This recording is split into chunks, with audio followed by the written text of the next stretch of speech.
5 practices, restraints, the don'ts. Restraints for, these are the foundations of spiritual life. So if you want to be a yogi, a meditator, there are 5 practices one must do. Yama includes these 5. What are they? Ahimsa, non-violence. Non-violence. Satya, truth. Now remember, these not to be done means it's not that you have to not do ahimsa. You have to do ahimsa, not do violence. Non-violence is not committing violence. Truth is not telling falsities. So, satyam, truth. Then, brahmacharyam, sense control, basically here, celibacy, or avoiding sexual impropriety. So, brahmacharya. Then, aparigraha, non-acceptance of gifts. Aparigraha, we'll see. I can see eyebrows going up. No, how can you not accept gifts if you are in society? What will happen to, what do they call it? Black Friday or... Black Friday? Yes. So, then we will see. And then the last one is asteyam, non-stealing. So 5 practices. Ahimsa, Satya, Brahmacharya, Aparigraha, Asteya. What do they mean? First of all, non-violence. Non-violence in thought, word, and deed. Again, of course, appropriate to your position in society. Avoidance of violence in thought, word, and deed. If you are a monk, it's an absolute practice. If you are a soldier in society, then it has to be adjusted, moderated that way. But everybody can and should practice non-violence as far as possible. Thought, word, and deed. The Yoga Sutra says, in perfection in non-violence, when the yogi is perfected in non-violence, even animals who are violent towards each other, natural enemies, they will play peacefully in front of such a yogi. So the lamb and the lion play peacefully in front of the yogi who's established in non-violence. In fact, there are a lot of interesting work being done in positive psychology now. Steven Pinker and others are doing a lot of interesting work showing that you may not believe it, but actually we live in less violent times. In terms of what happened just day before yesterday, you may not believe it, but in the terms of history, of hundreds of years, of thousands of years, actually our time is less violent than ever before. Not only that, I was seeing a recent study, non-violent struggles versus violent struggles, for whatever end. Some kind of social reform or a freedom movement or whatever. It's the non-violent struggles, they have studied it. They have been more successful on the average than the violent struggles. It's an interesting study that I came across. And so on. So non-violence, ahimsa, again adjusted to your particular circumstance. But the intention must be always non-violent. I remember reading about this great martial artist, a karate expert, a Japanese teacher, who was really lethal. And one of his students writes that it was in those days when the mugging was pretty common in the streets of New York. So he said, I always wondered what would happen to the poor mugger who tried to mug my sensei, my teacher. And actually one day he got held up by some guy with a knife or something. Perfect for using his very advanced karate. And what did this teacher do? He quietly handed over the money and then let the man go. And when he was asked, why didn't you defend yourself? You know what the teacher said? He showed these hands, which could smash bricks and tiles and so on, wood. He said, how can I use these on a human being? So that is non-violence. From a position of strength, not from weakness. Non-violence requires strength. Non-violence. Vivekananda was once asked, what should the weak do when oppressed by the strong? And he said, why? Thrash the strong, of course. So non-violence not from a position of weakness, from a position of strength. Then truth, satyam. Now here, what is mentioned here is one should not tell falsities. What is being said, recommended here is not that you should go around telling all sorts of truths to all people all the time. You'll find yourself very unpopular very soon. But nobody has forced you to tell an untruth. So you're a businessman. You don't have to go around telling all your business secrets to everybody because it's the truth. No. But don't tell untruths. Honesty is fundamental. I have earlier told you the story of the yoga teacher whom this man approached and said, "Teach me meditation, Patanjali Yoga." And the yoga teacher said, "Well, all right, there are 8 practices, and the first one is you have to tell the truth, the yama, you have to tell the truth, and you have to have self-control."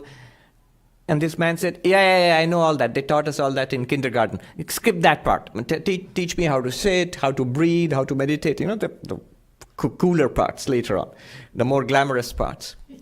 And his answer, the yoga teacher's answer, it works best in Hindi, I'll tell you and then translate. The teacher said, "Aap Ashtanga Yoga sikhoge ya Viklang Yoga sikhoge?" Are you going to learn 8-limbed yoga or the handicapped yoga, with -2 limbs? The first 2 limbs are moral practices. You want to leave out those moral practices and learn and get the other 6 limbs? Won't work. And the teacher said, "Aap black money par asan bichha ke dhyan karoge, dhyan hoga," in Hindi. You're going to have, black money is undeclared income, stashed away income. You're going to have your stash of, cash, and you're going to put your meditation mat on top of that and sit and meditate. You think you can meditate? You cannot. Truth, honesty. It is said, "Satyam bruyat, priyam bruyat, ma bruyat, satyam apriyam." Tell the truth, tell it sweetly, and don't tell harsh truths. Even if you have to tell harsh truths, there is a way of telling a harsh truth. Somebody in Holy Mother, Ma Sharada, she told one of her disciples who was the habit of, had a sharp tongue, "Why do you speak like that, my child? When you're going to talk to a person who has a defect in the foot maybe, instead of saying, 'How did you become lame?' we say, if you really must say something, how did your foot get that way?" Something softer. There's a sweeter way of putting it. If you have to tell a harsh truth, that also can be put in a soft way, in a sweet way, in a non-hurting way. I like this. Mark Twain, he said, "I have often seen people who claim to be fond of the brutal truth." Mark Twain says, "Well, people who claim to be fond of the brutal truth are more fond of brutality than the truth." Often they are more fond of the brutality than the truth itself. There is a saying, what should you say? "Satyam hitam mitam bruyat, abhisamvadi peshalam." It's a very nice saying in Sanskrit. Tell the truth. Speak that which is beneficial. Hitam means beneficial. Think about it. Is it beneficial? Tell that which is, and speak less. Mitam, limited. And abhisamvadi, that which is universal, not one point of view. That would be the end of all our political pundits and all the talk shows and all of people arguing for this point of view or that point of view and coming to blows. Well, as far as possible, let's say. And peshalam, sweet, gentle. The Hindi translation would be komal, very, very, very soft. One Swami recommended that you should think thrice before uttering words. Before saying something, think it through thrice. Is it true? Is it useful? How can I use the minimum possible words? Is it universal? Is it sweet? Well, even if not 3 times, at least once, one should run it through one's mind. So satyam, truth. Then brahmacharyam, avoiding sexual impropriety. Depending on whether one is committed to a vow of celibacy, a monk, or a householder, for different persons in different stations of life, the vow will be different. But still, brahmacharya. Swami Vivekananda said that the chaste brain is tremendously powerful. A lot of energy is wasted otherwise. So in spiritual life, power comes from sense control, from chastity. So brahmacharya has been recommended to whatever extent your position in life allows you. Brahmacharya. Then aparigraha, not accepting gifts. That might seem a strange one, but actually accepting gifts. Remember, we are going to meditate. So the mind has to be, it's going to be very refined and delicate. We have to talk about subtleties here. Accepting gifts opens you to obligations. You automatically feel the need to give back. You may not think so, but if you are in advertising, in sales, you know that it is so. One of the principles of sales is the reflex to give back, reciprocation reflex. Anybody in sales, they know it. That's why a salesman will first come and say, they won't say, buy this. They'll come knock at your door and say, I want to give you a gift. It'll be something simple, small, not very expensive. The moment you accept the gift, the next step will be, not buy this. Can I speak to you about this product? And immediately you feel softened that you've accepted something. So what's the harm in listening to him? You don't normally take a gift and slam the door and thank you very much and goodbye. You are softened. So giving back, you are immediately under obligation. Your mind is affected. Further, Swami Vivekananda clearly mentions, it's understood in yoga, the evil tendencies of the giver's mind also enters our own minds. There's a story about Swami Premeshananda, who was a disciple of the Holy Mother, a very revered monk of our order. And one day a gentleman came and he wanted to give him a gift, a nice walking stick, because the Swami was frail and had ill health, a cane on which he could lean and walk. And the Swami said, no thank you, I don't need it. And this man said, Swami, he understood. So he said, Swami, I don't want anything in return. I don't want anything in return. Just take it. I don't want anything at all. I'll be very happy you just take it and then do whatever you like. And the Swami took it and he said, whatever I like? He said, yes. Let me break it now. I'm going to break it now. And he saw the shock on that man's face. You see, even if you say that I don't want anything in return, it's subtly in the mind, it's there. If I broke any random stick, you just think the Swami's gone crazy. But this is your stick, which you're giving it to me, the cane, and I'm going to break it in front of you. And obviously you're shocked. So there is a subtle expectation.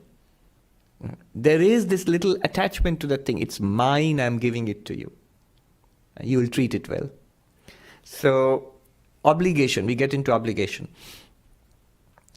And the last practice is asteya, non-stealing. Quite obviously, one should not accept, one should not take what does not belong to one, even without permission. Once somebody bought a couple of lemons, I think, from a place to Sri Ramakrishna. Right, to Sri Ramakrishna. And so that person used to give for Sri Ramakrishna. But in the meantime, the owner of that land had changed. So the trees belonged to somebody else. And Sri Ramakrishna couldn't take it, couldn't use it. He asked for it to be returned. Because it's not mine and it's not due to me. And this one can extend more subtly. You think, how much is mine really? If you look at the modern environment movement today, just because I'm rich, just because I can do it, is it really mine? Do I really have a right to these resources? There was this philosopher who thought about how much he should donate. And he developed a philosophy based on that, and he found that other than the bare subsistence that I have, I really have no right to even to the earnings that I'm getting, which I get from a job. I should give it away. And he used to actually give it away. There are such people. So these are the 5 basic practices, the moral restraints, the don'ts. Non-violence, truth, chastity, non-acceptance of gifts, and non-stealing, not using or taking possession of something that does not belong to me. So these are the 5. Yes. Quick question, Swamiji. It seems contradictory to say that we shouldn't give or accept gifts, but at the same time we should give money to charity and give away part of our possessions and not give. Not accept gifts if you are a yogi. Okay. Right. And what I'm saying is non-stealing means not taking up resources which are not mine, which do not belong to me. A yogi would give away resources which even legitimately belong to him or her. That's the moral sense. The moral sense is legitimately it's due to me. I've earned it. It's my income after tax. But that person still gives it away. And there are many people who give large amounts of money away in charity, though it belongs to them. So are they giving gifts? In fact, if you ask such a person, they wouldn't really think they're giving gifts. They don't feel a sense of ownership to it or entitlement to it. Unless it's yours, you don't feel you're giving it away. And second, remember, the practice is not accepting and giving gifts. Practice is not accepting gifts. It doesn't stop you from giving gifts. Now, in society, of course, you have to think about it. In society, when a lot of people are giving you gifts, when it's a practice, say it's a religious festival or some kind of, it's Christmas. You don't have to be a grouch to be a yogi. Make sure you give back. Give back more than you get. Some such thing, so that your mind is not affected by it. I leave it to each individual to think. But these are the basic practices.